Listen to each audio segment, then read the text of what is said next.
Buenas tardes a nuestra comunidad educativa de Lima Metropolitana. El día de hoy estamos en una nueva sesión de Educación Lima en vivo. Nuestra invitada es la señora Maribel Aguilar, especialista de la Dirección Regional de Educación de Lima Metropolitana. Con ella trataremos el tema de recuperación de clases. Bienvenida, Maribel. Buenas tardes, muchas gracias por la invitación. Para mí es un gusto estar con ustedes compartiendo este espacio. Maribel, vivimos en un contexto de emergencia debido a los desastres de origen natural, el cual motivó la suspensión de clases en distritos como Chosica o Chacacayo. De esta experiencia vivida, ¿de qué manera construimos un plan de recuperación sin olvidar esta lamentable situación en el país?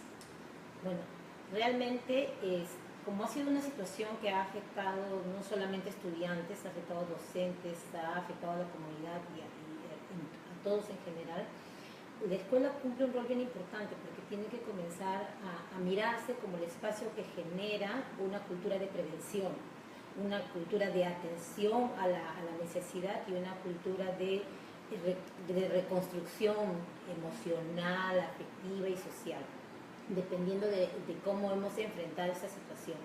Por otro lado, también tenemos que tener en cuenta que la escuela tiene que generar condiciones acogedoras, condiciones de seguridad. O sea, es la escuela el espacio acogedor y de seguridad que deben tener los estudiantes y las familias.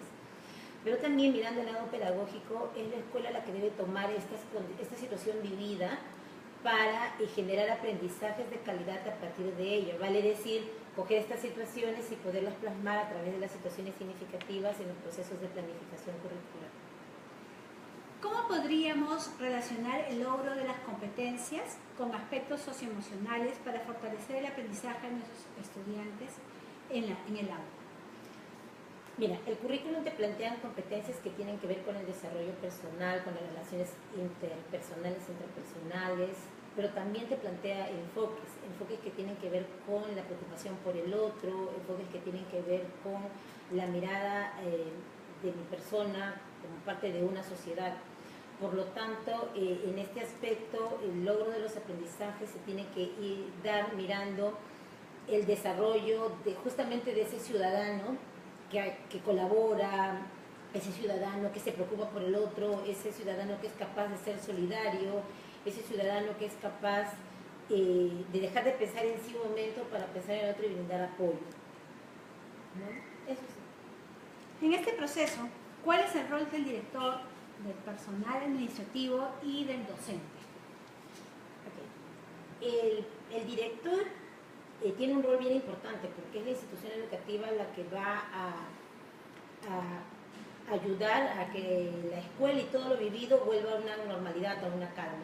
Por lo tanto, necesitamos un director que sea capaz de poder escuchar a los padres de familia, escuchar a los estudiantes, escuchar a los docentes, que pueda prestar atención a esas necesidades y poder generar en la escuela un clima de convivencia armónica para que podamos restituir la calma, la paz de estos momentos que hemos podido vivir.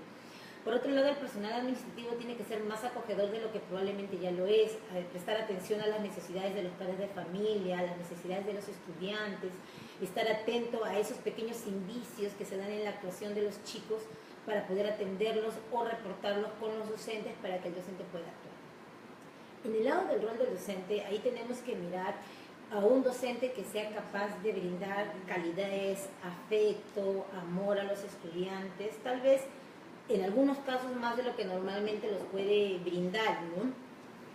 Por otro lado, también debe mirar la idea de generar acuerdos de convivencia en la escuela y en el aula que permitan que los estudiantes puedan mirarse a sí mismos y al otro en un espacio de convivencia armónica y tratando de ayudar a sus compañeros que han generado alguna necesidad a partir de la situación que hemos vivido. También tendríamos que tener un docente que formula actividades lúdicas, que formula actividades en las cuales los chicos son capaces de hablar, de dialogar, de expresar sus emociones, sus sentimientos, hablar sobre lo vivido, hablar cómo lo han sentido, cómo se sienten frente a ello, qué esperan hacer ellos como personas, como compañeros con sus pares, ¿no? Básicamente. Y eso del aspecto lúdico, o sea, ¿es lo mismo, tendría que funcionar para inicial, primaria y secundaria o lo agarraríamos por determinadas áreas? Mira, en este contexto yo creo que el aspecto lúdico debería ser transversal a todos los niveles y en todas las áreas. Generalmente lo lúdico siempre está vinculado a lo de inicial, ¿no? Inicial es más lúdico, y ya en primaria se va abandonando un poquito, en secundaria casi ya los profesores no juegan con los chicos porque supuestamente son grandes. Pero si miramos este contexto en el que todos hemos sido afectados, es justamente el espacio lúdico la oportunidad para poder lograr que los chicos se integren, se vuelvan a encontrarse consigo mismos, vuelvan a encontrarse con sus compañeros, se integren a la comunidad y puedan volver a un espacio de normalidad, si vale la palabra decirlo, ¿no? Y continuar pues, con la actividad diaria, ¿no? Referente a las exposiciones que se han venido desarrollando en estos últimos días por el tema de la recuperación de clases, ¿por qué no es recomendable aumentar una hora más de la jornada educativa o dejar más tareas para hacer una recuperación más efectiva y rápida? Mira, ahí nosotros tendríamos que mirar tres aspectos básicos, ¿ya? Tendríamos que mirar al estudiante, tendríamos que mirar al docente, tendríamos que mirar la calidad de los aprendizajes. Si nosotros miramos al estudiante, tienes un estudiante que está entre 5 a 6 horas en clases, o sea, está cansado, porque en esas 5 o 6 horas ha estado pensando, produciendo, haciendo cosas, moviéndose y está cansado. Entonces, ponerlo 1 hora o 2 horas más de clases, o sea, su rendimiento ya no va a ser el mismo, hablando de un rendimiento intelectual. Por otro lado, generalmente si las clases son en la mañana, va a estar hasta la 1 en sus clases regulares.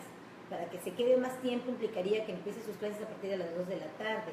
Eso implicaría que la escuela tendría que gestionar con los padres de familia que trajeran el almuerzo para los chicos para que puedan almorzar y poder continuar con las clases. En nuestra realidad muchas veces eso no es posible porque los padres de familia están trabajando y no todos van a poder traer el almuerzo para los estudiantes, ¿no? Entonces vamos a tener un estudiante de hambre en clases, ¿no? Ese es por el lado del estudiante. Por el lado del docente básicamente pasa lo mismo, ha estado 6 horas, 5 horas pensando cómo hacer que sus chicos aprendan, cómo hacer que las actividades que pensó sean más efectivas, sean de mejor calidad. Entonces, obviamente, para la hora después de la 1 de la tarde ya está cansado, está extenuado. El rendimiento que tiene para lograr aprendizajes en sus chicos es menor, ¿no? O puede ser menor. Y mirando la calidad de los aprendizajes, nosotros tenemos así como ideas básicas de cuáles son los espacios para generar aprendizajes, ¿no? En inicial, por ejemplo, se trabaja la jornada completa, genera un aprendizaje, una jornada de 5 horas. En el caso de primaria son jornadas de bloques de 3 horas, más o menos las que generan los procesos para el aprendizaje. En el caso de secundaria son jornadas de aproximadamente 2 horas, las que te permiten cerrar un proceso de aprendizaje. Entonces, si tú miras esa frecuencia, si tú aumentas 1 hora en la tarde, ¿cómo aseguras que en esa hora ese proceso para generar aprendizajes se cierre de manera adecuada y con calidad, ¿no?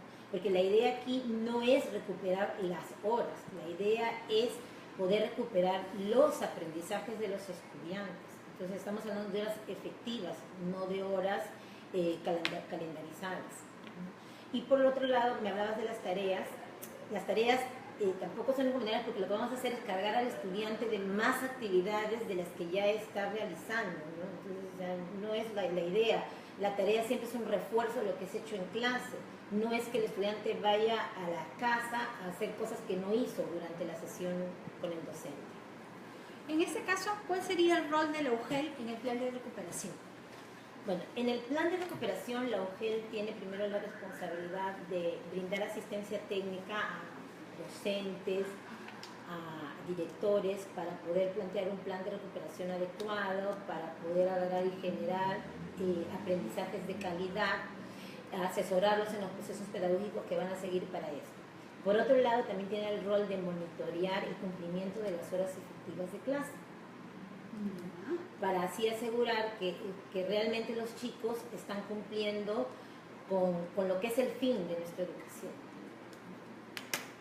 En el contexto social en el que nos movemos en este momento, la situación de emergencia no afectó de la misma manera a todos los distritos y zonas de Lima metropolitana.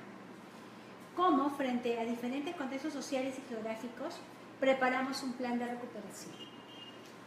Aquí es tener en cuenta varios aspectos, ¿no? El primero tendría que ser que los docentes tienen que analizar el contexto en el cual se encuentra ubicada su institución educativa. No es lo mismo mirar el contexto de Carapongo, de Chaclacayo, de Chosica, que un contexto en San Juan de Miraflores, o un contexto en San Martín de Porras, o en Caraballo, ¿no? Entonces, lo primero es identificar el contexto en el que se ubica la institución educativa. Identificando este contexto, los docentes pueden poder reconocer cuáles son las necesidades y los intereses de aprendizaje de sus estudiantes en ese momento puntual al que nos estamos refiriendo. Esa identificación de necesidades e intereses de los estudiantes y de la comunidad va a permitir que se puedan priorizar aquellos que se van a atender desde el cumplimiento de la currícula, ¿no? Y finalmente todo este proceso tendría que ir plasmarse en la organización de los aprendizajes que se van a lograr en este periodo. ¿Y las familias cómo participarían en este plan de recuperación? El rol de la familia es importante.